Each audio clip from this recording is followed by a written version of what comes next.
Welcome to the Enchanted Earth podcast, where you will hear stories of nature with the power to transform our lives. These sacred stories are begging to be shared now. So listen in as my guest today shares one of their own.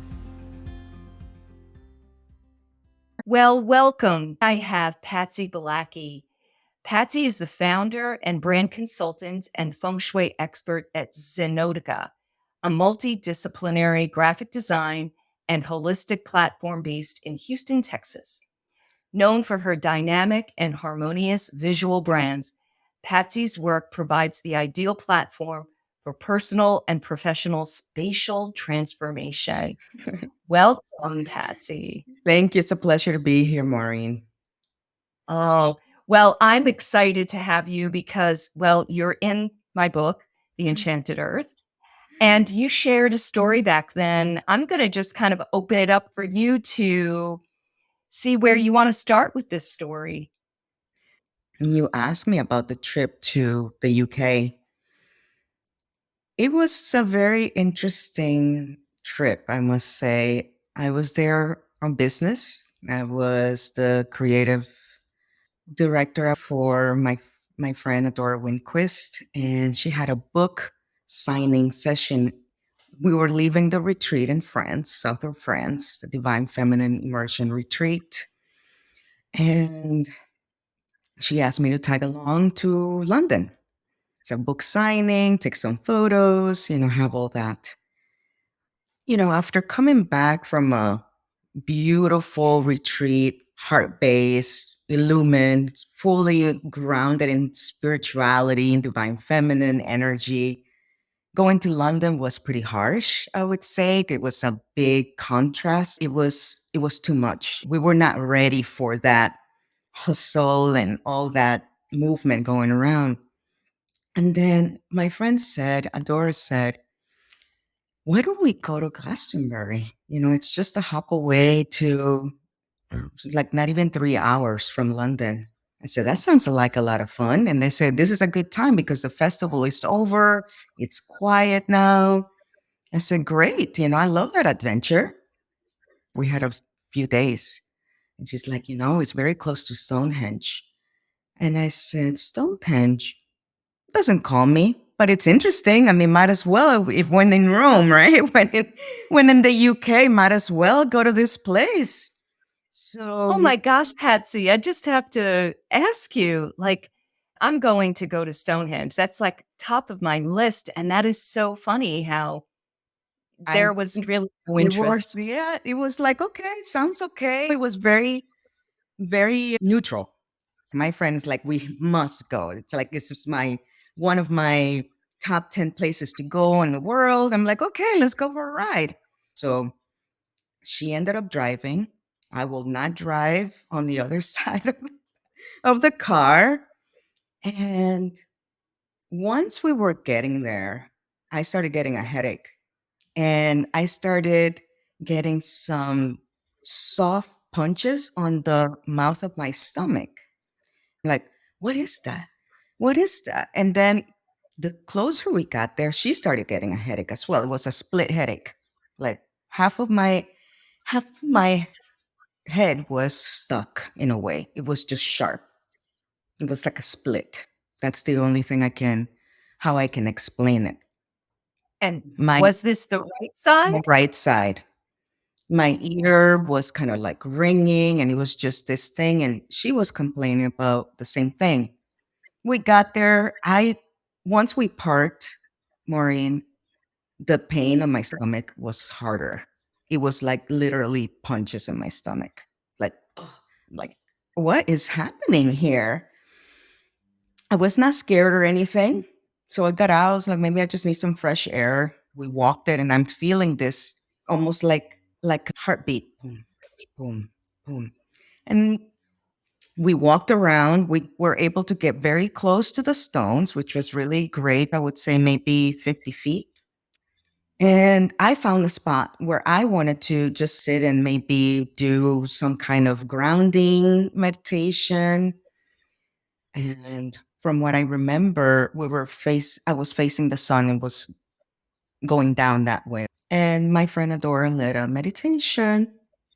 And honestly, that's all I can remember when it comes to the physical part, right? The mundane aspect of that, because after that it was a complete different experience. I never experienced anything like this before.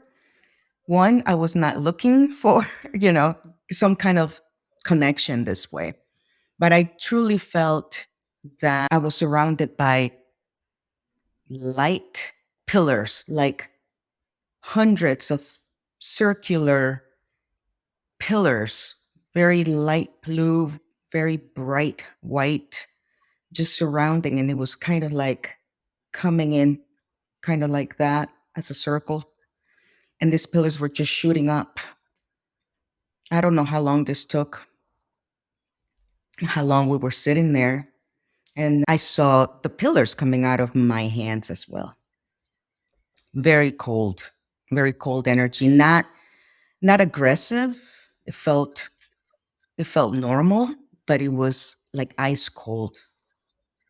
And it was just this pillars of light just shooting out of my hands, like just when I came out of that, my friend was crying. It's like, Patsy, what happened? And I'm like, I couldn't speak. I couldn't speak for a couple hours or more. I remember we had to eat something because of the long drive back to Glastonbury, but I was mute. I didn't know what happened to me. Adora was crying because she's like, I don't know what I'm going to tell your husband, because it was almost like you disintegrated. I have really no recollection of that, Maureen, but all I can tell you is when I was feeling this energy, these pillars, I felt very loved and very protected. I felt like I was surrounded by something something very pristine, something very cohesive and very very strong, transfiguring and exchanging with these pillars of light.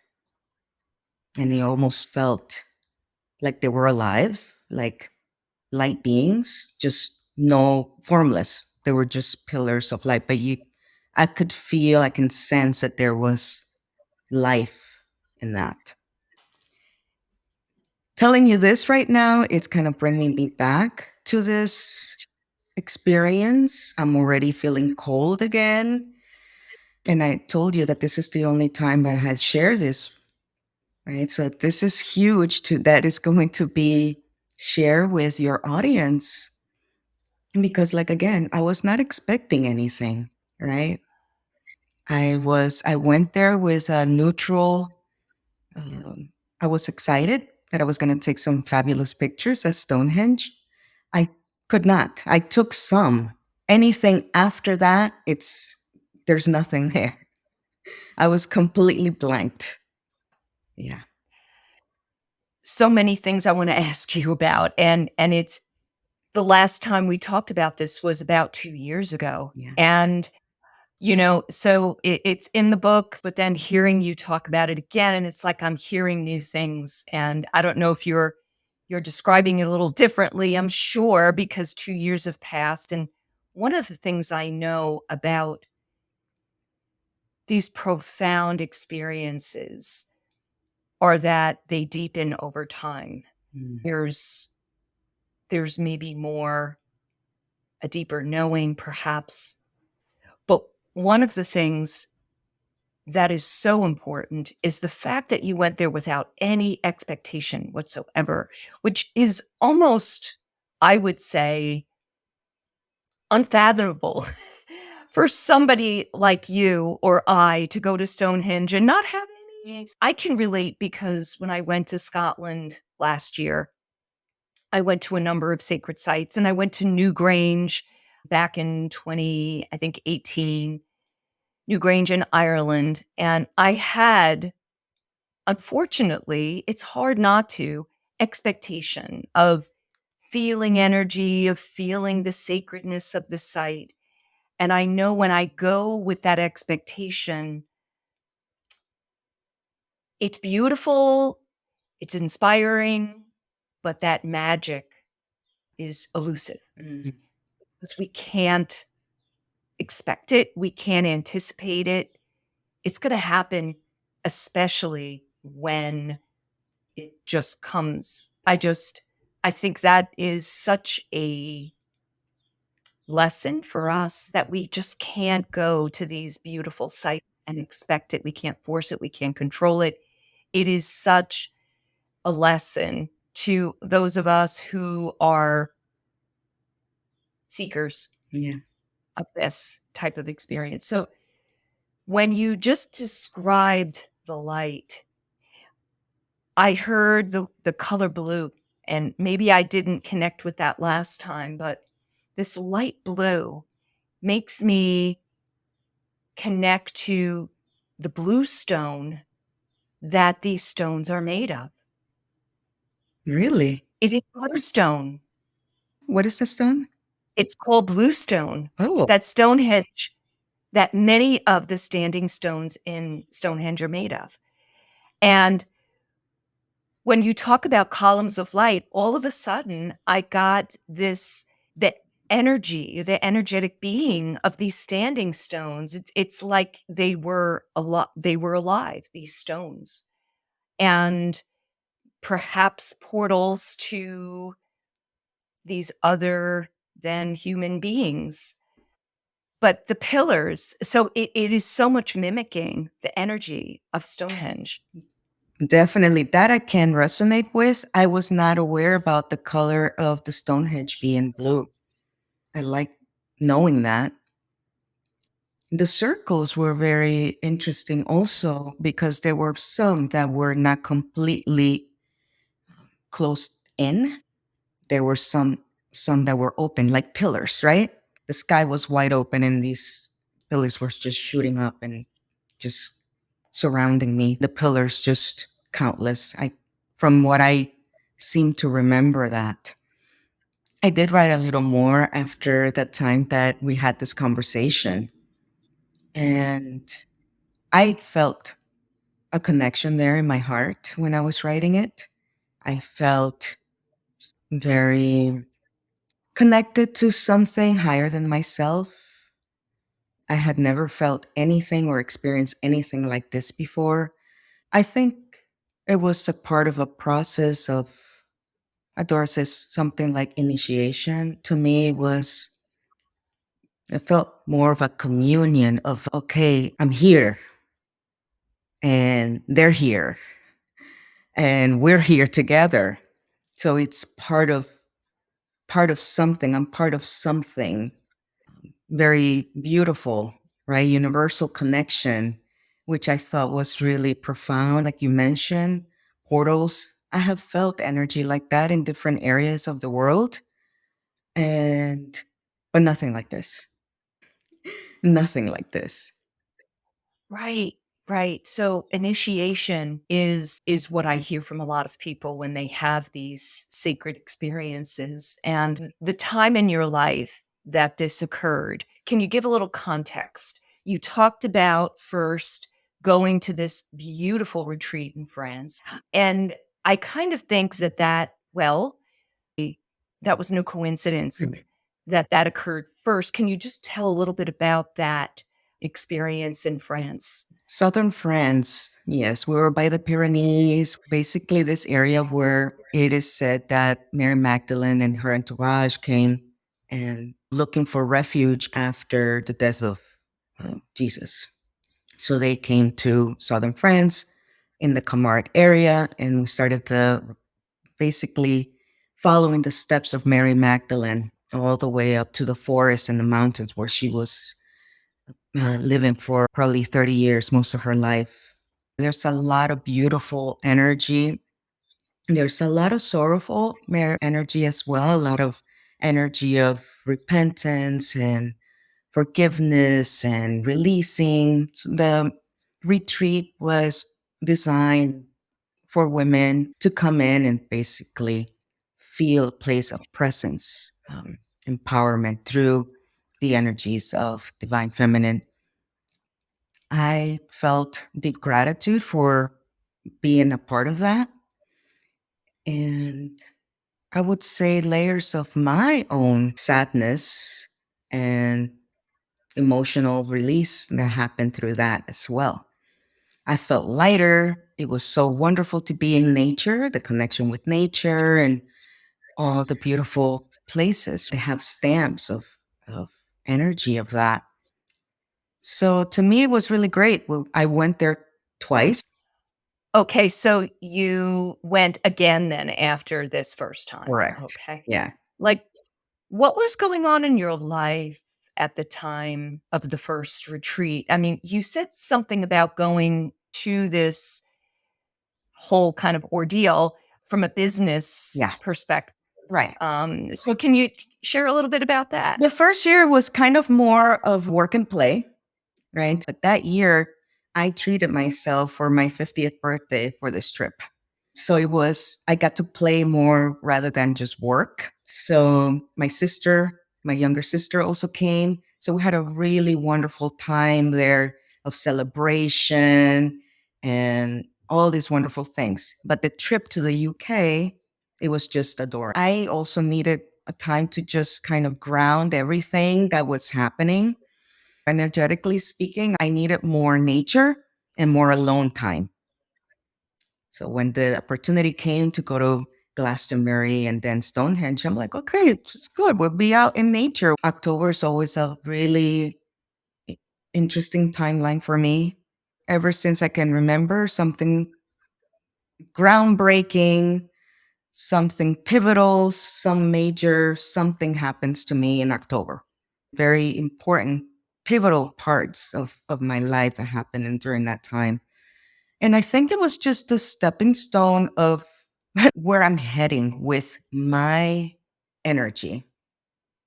I need to create in order to live. It's it's an innate need to create something.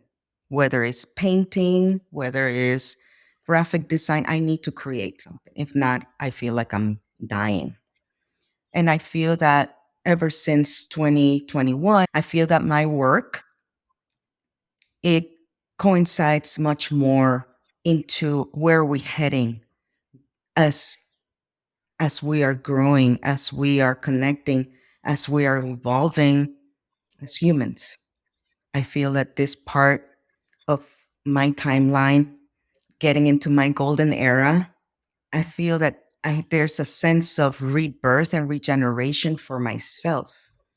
Last October, I had a I was involved in a car accident, and that to me was really shocking, of course, scary, but it needed to happen in order for something within me to break through.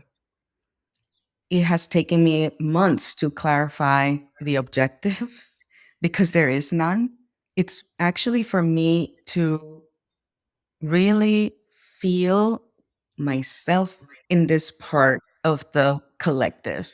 It's, I'm responsible for myself, my thoughts, my emotions. And if there's anything that I can do, it's going to be to take care of myself. As I take care of myself, I take care of others and of the earth. I I want to leave a soft or footprint on our planet. That is my overall vision. I want future generations to have what I have. I'm a different Patsy. I'm a different person. And it's just making sense of what's happening. I am hopeful. I am hopeful for what's we're doing here. I am truly hopeful. And I smile, even though things may not seem that way.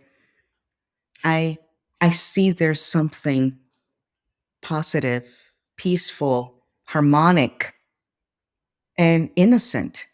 I see myself as someone that's going to be doing a lot of work with children somehow through nature, through stories, through all these fantastical experiences that I have, because we need to remember.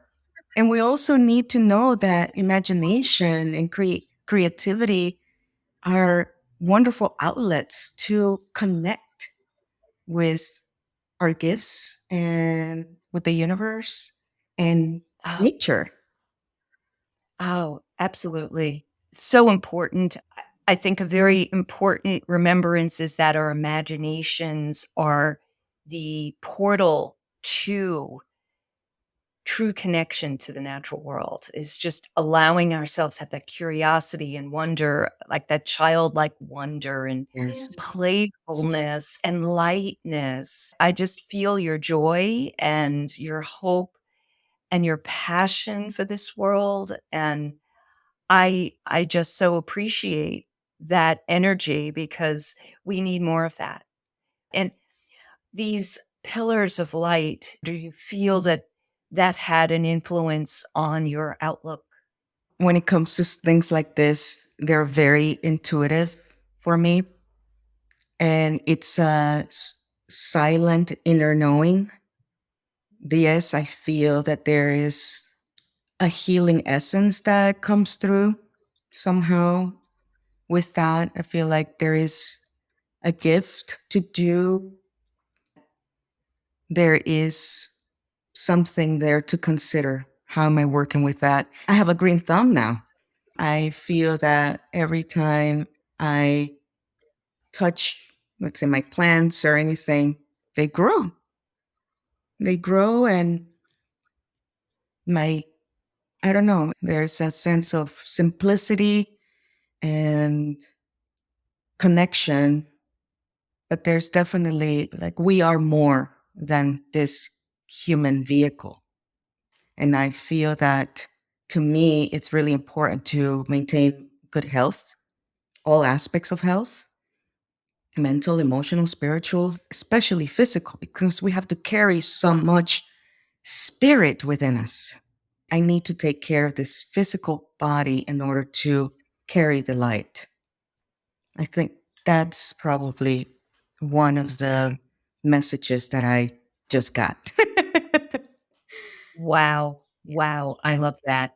Now, I also had an experience with my hands and light. Mm. It was actually during a very intense kind of somatic therapy week at a retreat. And in this one particular session, I was laying on the ground and somebody was channeling healing from angels into my body. And I was laying there and I felt these two like suns, one in each palm of my hand, that were like spinning and swirling and like just the energy and warmth. It wasn't hot, but it was warm, just spinning and swirling in my palms.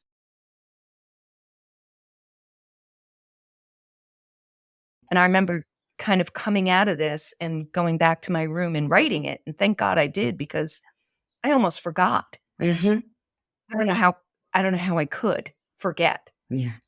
But it's really interesting. I find that sometimes the most intense experiences, I kind of forget about it temporarily. Maybe I just can't integrate it yet, but I also had that kind of light in my hands that I felt I needed to do some kind of healing with hands. Or it was a way to bring that light into our bodies. Hmm. Yeah. It's really powerful initiation type of energy, kind of a wake up. Yeah. And remember, right? Like this is, I welcome this conversation with you because it feels like it happened so long ago. And the more I share with you, different fragments of that experience are coming back, or things that I'm remembering for the first time, I would say. So I think for me, it's more about what are we going to do with what we have right now.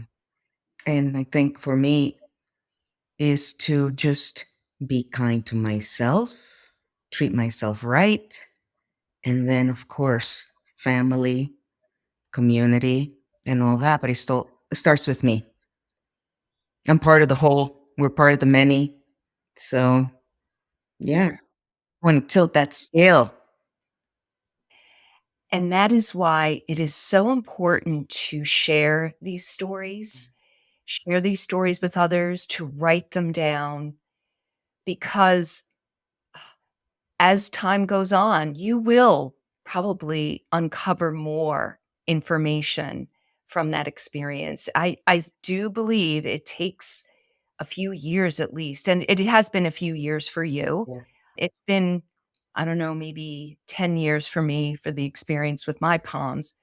But one of the things I do know is the more time passes, the more we realize the significance of that particular event and the deeper meaning to it in our lives. Yeah. And I think it's a good time to ask those questions like, okay, what is the message from that experience now? Because time is not linear. You're no stranger to any of this metaphysical work and meditation and all sorts of practices that you're involved with. Have you ever tried to connect to those light beings again? I have a friend, dear friend of mine who basically connects with all different types of universal beings. But I keep dreaming about the Pleiadians. Is there a message there for me? It took her a while for her. It was a long pause. And then her message was just so nurturing.